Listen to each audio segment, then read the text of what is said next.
इन फैक्ट्रियों की चिमनियों से निकलता हुआ ये धुआं बज़ाहिर तो बेज़रर मालूम होता है, मगर ये कुछ ऐसी गैसेस पर मुश्तमिल है जिन्हें दुनिया के दर्जा हरारत में इजाफे और मौसमी तब्दीलियों की अहम वजह करार दिया जा रहा है। ये गैसेस ग्रीन हाउस गैसेस कहलाती हैं और इनमें carbon dioxide, methane, nitrous oxide और दीगर सनती गैसेस शामिल हैं जो बराह रास्त या बिलवास्ता इंसानी सरगर्मियों के नतीजे में ही पैदा होती हैं।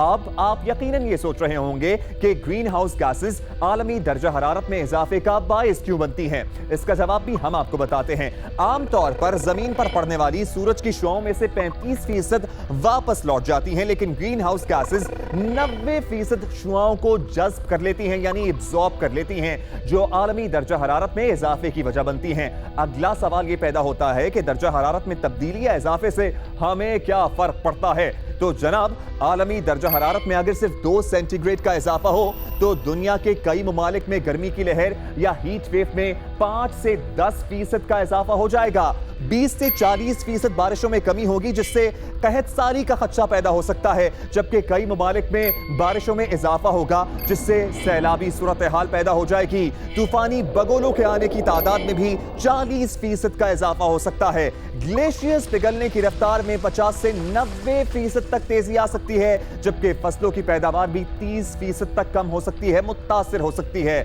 माहौलियाती तब्दीलियों के ये कई असरात तो हम पाकिस्तान में भी देख रहे हैं।